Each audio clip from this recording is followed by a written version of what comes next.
Okay, isang maganda at mapagpalang umaga uli sa inyo mga kapatid. Lipat naman tayo. Dito naman tayo ngayon sa resort. Yan o, swimming pool. Ganda o. May mga slide pa. May magandang slide o, ang dami. Yan o. Yan.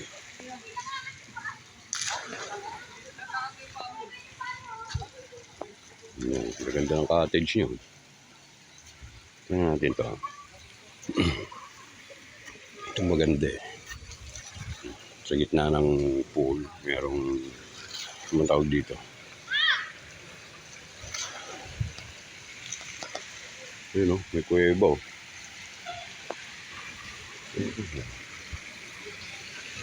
Kaya lang hindi tayo makakapasok dyan. At mababasangin yung lingkod.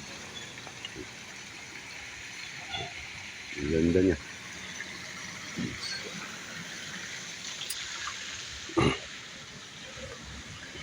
Tapos marami siyang mga hayop. May sawa, mayroong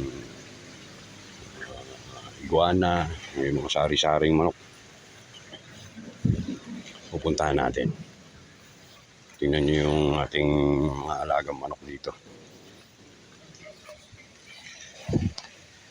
Mamaya pupuntahan natin yung pangalan ng resort na ito. Kaya kayo napasyal dito, pasyalan nyo na lang. Ngayon yung mga manok niya. May balahibo pa sa paa. Yung Chinese chicken. Punta natin itong mga hayop dito sa kabila. Yung mga hayop ng resort eh. Ngayon yung entrance niya. Galing sa highway. Luwag. Kahit basan dalahin nyo pwede.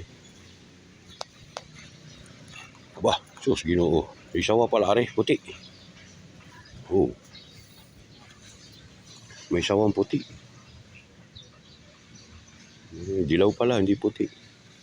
Ang taba ng buntot nyo. Puin natin. Oh, ito tunay. Nagalaw. Oh. Tapos meron siyang batawag dito. Kwago. Oh. Wala, nanlalaki ang mata eh. Oh. Hindi ka naman galit, kaibigan. Bibidyo lang ako eh. Hingi tayo ng permiso sa kanya. Pag hindi, pandidilatan kayo ng mata. Oh. Ay, ibang kulungan. Ay, walang laman. Ay, katuwa naman itong sawang ito eh. Kulay dilaw. Oh. Nagbabalat na eh. Papalit siya ng balat.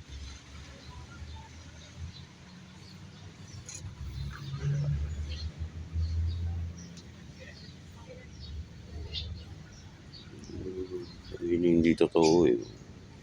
Nagalaw siya oh.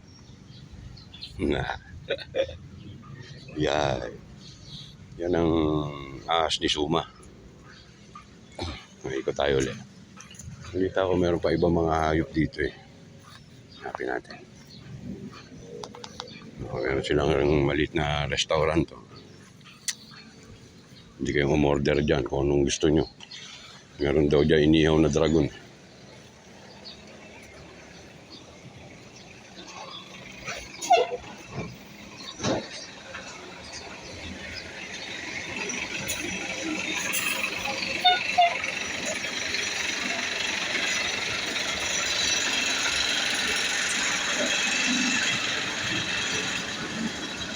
Hanap tayo, hanap. Oh, meron pa pala dito. Mga bangkong ganda oh. Mga bangko. Mga tambayan ba, kapihan.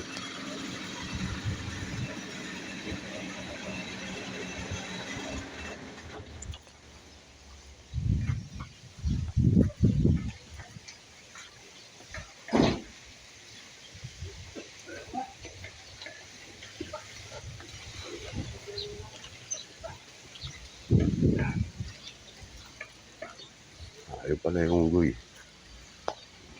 Yung unggoy pala dito. Punta natin sa medyo malapit.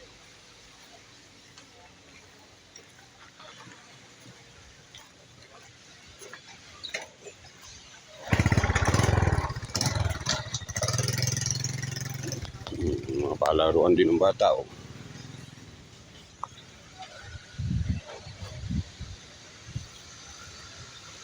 Yeah, gusto mag-overnight. Pwede dyan. Ayun. Okay. Ano, nagsha-shoutout ba kayo? Shoutout kayo, dali. Ayun, ating kaibigan. Ayun. Tungtong.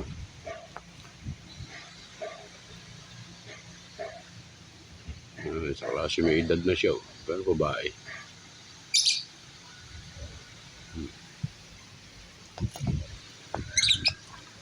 Shoutout na. Dali.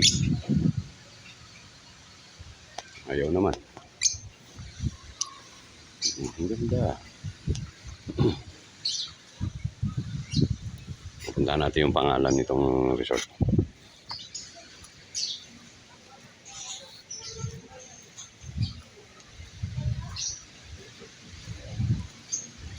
Sabi meron daw malalaking butiki di ito pala. Ayan. Baybayon ni Agalon. Agalon. Agang may alon, maagang malon.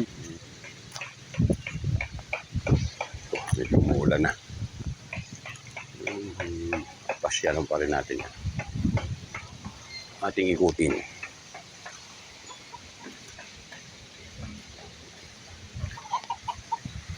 Yan, kanilang mga bye-bye. Nari po yung Leyte. Tayo nasa Leyte. Ayan yung pangalan. May nasigaw dun. Ang dali. Tingnan natin.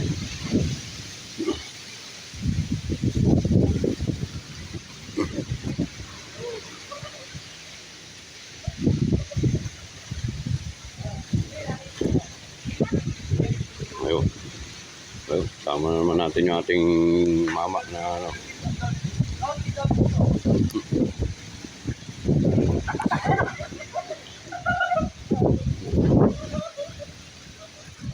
Siya pa nga. Ulit. Dito. Lapit ka konti dito. May dolphin daw eh. Tingnan nyo.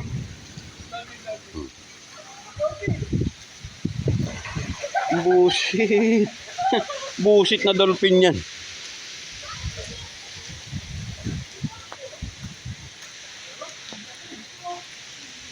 Yeah, medyo nababasa na natin cellphone. Umuulan eh. Yeah.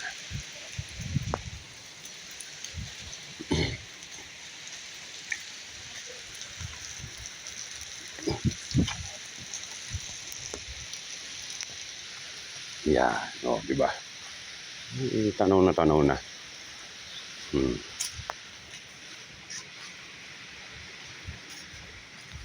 Yan, no. Ang ganda ng tanawin. Kung kayo mag-date, napakasarap din yun.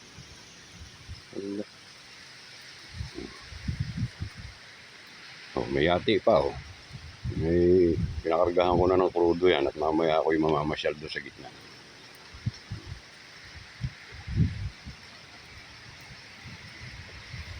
Meron daw dito. Tree house, tingnan natin.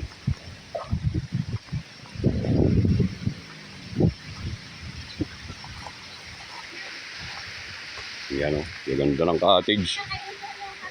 Ganda ng cottage nila o. Oo.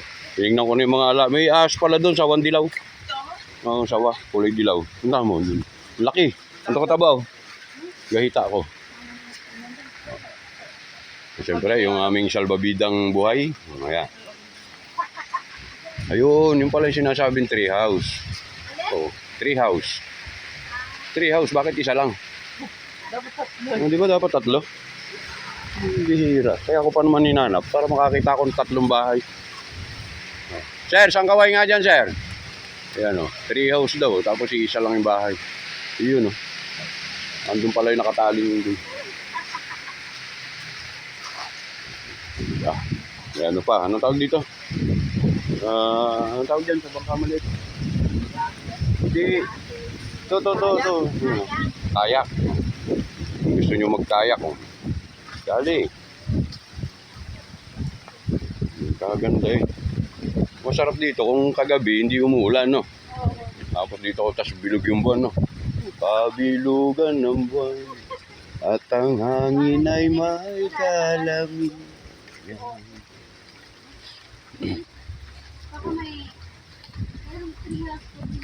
Magandang pumunta dito pag gantong araw kasi konti lang yung tao. Kaya lang, makikita mo, kayo lang din. Ngayon, kung maraming tao, may makikita kang pogi, may makikita kang maganda-ganda ng bahagya. Minsan, maganda rin yung maraming tao. Makikita mo kung yung iba-ibang kulit ba ng mga tao, lalo pag mga nakalasing na, nakainom na. Yun daw, yung kabilang nyo, nandun yung gawaan ng barko. Makita nyo yung barko. Ayun o, yung barko. Dalawa yun eh. I-zoom natin. Kaya, kahirap pagka mumurahin ng cellphone eh. Ano yan, live? Hindi. Ayoko mag-live kasi pag nag-live ako, baka malaman ng mga kalaban ko sa politika. Tambangan ako sa daan. Kaya mahirap pagka-live. Tama na yung video lang tayo sa upload. Sir, anong masasabi mo, sir, sa pinuntahan natin? Antok.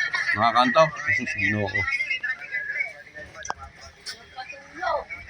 Talagang ano. Pahinga talaga. Hindi. Nga lang, babasa yung cellphone ko kasi.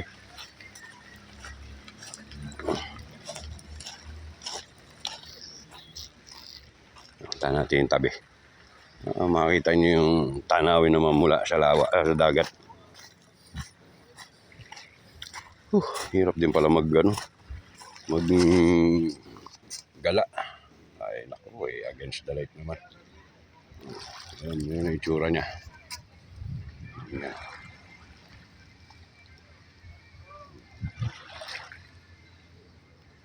Tahimik na lugar. Kung malapit-lapit lang sa Maynila, palagi ko ito kahit anong araw puno ng tao. Siyempre, yung ating yate, naghihintay na. Mamaya sasampa na tayo riyan.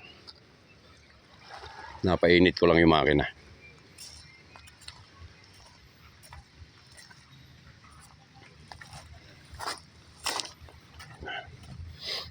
Meron pa sila maliit na dito eh. Parang dapat dito lagyan ng plug pole sa gitna. Ayan o.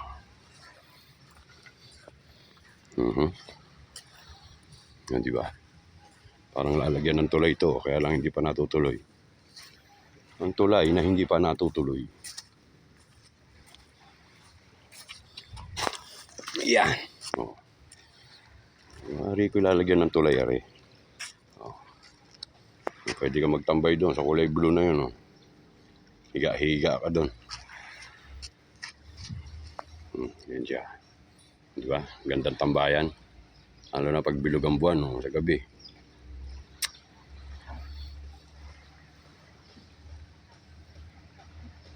Okay. Yan po ang ating update sa ating kinalalagyan ngayon. Baybayon ni Agalon. Kaya hanggang dito na lang ulit. Maganda. Bayan.